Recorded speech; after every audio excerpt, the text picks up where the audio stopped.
What's up, everybody? GeauxBurns climbing back upon Mount Soapbox for another rant. And today we're going back to Grand Theft Auto Online for this rant regarding the latest custom vehicles that have been unlocked over the past several weeks. So, going backwards in time even further to the first Lowriders update, we were introduced to a new garage in Grand Theft Auto Online called Benny's. Now, when it first launched, it was specifically for lowriders, but about a year ago, for the January 2016 update, it featured two non-lowrider cars that you could take into Benny's and upgrade and customize with several customization features, which a lot of us were really excited about. Because not everybody is into lowriders, and it would be nice to have further customization option for our vehicles that Benny's provides, unlike Los Santos Customs, which is a lot more limited when it comes to the mods that you can get for your vehicles. So after the 2016 update, when we got the Sultan RS and the Banshee 900R, a lot of people in the community were clamoring for more sports cars and more supercars that we could take into Benny's. And thanks to the import-export update that came out about, I guess, a month ago, back in December 2016, it had several locked vehicles that we could take into Benny's, including Nero,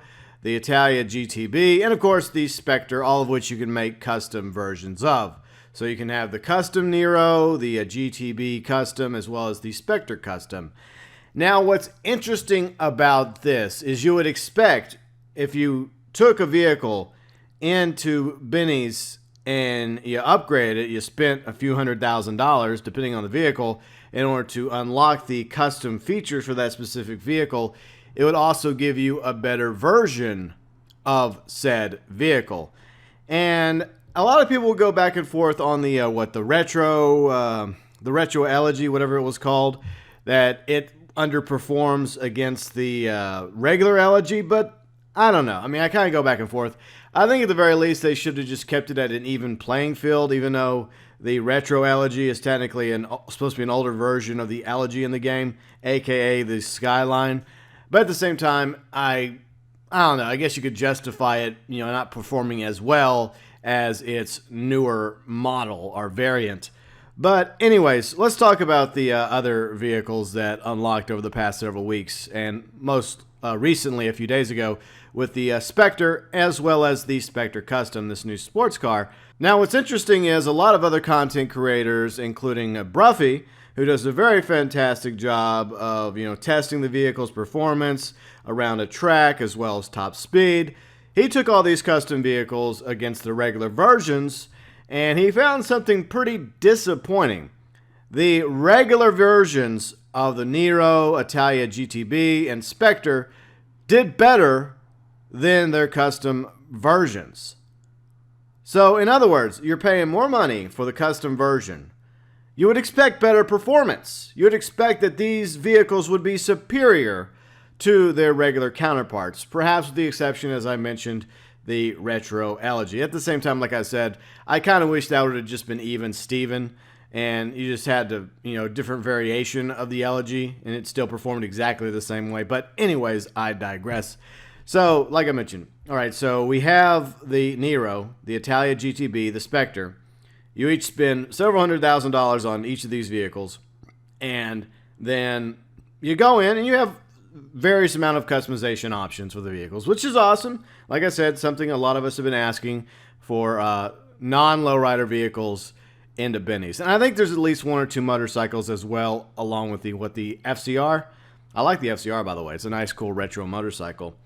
But at the same time, it's not one of the best performing motorcycles. So that brings us back to this issue when it comes to these custom vehicles. With the exception of lowriders, because there was never any intention for them to be racing quality vehicles. Well, with the exception of the the Sabre Turbo Custom. That's like one of the best muscle cars in the game when it comes to racing. And this is obviously for everyone into racing like myself when it comes to the vehicles in the game. So you pay a lot of money for these vehicles, and then you pay even more money to make the custom version. And most of us expect to be able to take these vehicles into races against the other vehicles in the category, other sports cars, other supercars, and they should be able to perform very well. Now, this is not a new issue. You go backwards in time to January 2016, the Sultan and the Banshee are sports cars. Whenever you upgraded them in Bennies and made them the custom versions, the Sultan RS and the Banshee 900R, they both become supercars.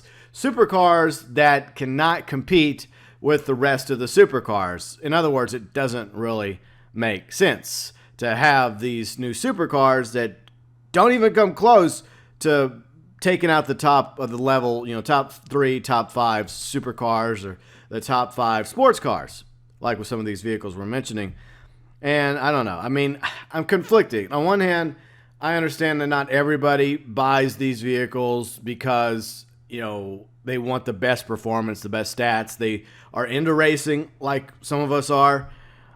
But at the same time, I think a large enough portion of the community does purchase new sports cars and new supercars and even some motorcycles with the understanding that these are going to be able to compete in the races, or at least they're going to be able to get you down the highway faster than the guy coming behind you trying to murder you in free mode. I hope that Rockstar does go and hotfix the Nero Custom, the Itali GTB Custom, as well as the Specter Custom, maybe even a few other rides as well, and make it to where they actually do have better performance than their regular counterparts. Because, to be honest, unless you're just going in for the custom features, all the bells and whistles that you get by going to Benny's, there's no reason to get the custom versions. In fact, I prefer the regular Nero over the custom Nero. I just think it looks cooler. But, I mean, to each their own on that one. And it's compounded by the issue that if I pay more for the custom Nero, it's going to do worse in races up against the regular Nero, which I prefer. So another thing that I find funny before we wrap up is the fact that all these vehicles I mentioned, the Nero Custom, the Itali GTB Custom, and of course the Specter Custom, the latest sports car that you can customize at Benny's. I like the look of the Specter Custom, by the way. Now, what's funny is that in the liveries for these vehicles, and others as well, most of the liveries, I think all of them, are racing themed. That's right. They have fake sponsorship from the brands in Grand Theft Auto Online. They have various like racing numbers, like number 69 or number 3, etc. So it's obvious that Rockstar has themed these new cars to be racing cars with the various liveries. But at the same time, performance and stat-wise, they're not up to the task of competing with the other top-of-the-line sports cars or supercars in the game. So it's very interesting that a lot of people complain to Rockstar about this, including other YouTubers like Bruffy. And, I don't know why Rockstar does not make the new vehicles they roll out, especially in the sports super category, where these are high-speed vehicles. Why are they inferior to some of the vehicles that have been in the game for the past year or so? And why do we have to pay more for a vehicle that is not going to do as well as a cheaper vehicle in the game that is much better? For example, you don't have to pay anything for the Elegy, and it's one of the best sports cars in the game still. So it really does not make sense. Anyways, if you got a rant suggestion for a future episode, feel free to send it my way via below in the comment section, Twitter, Facebook, or email, GeauxBurns@gmail.com.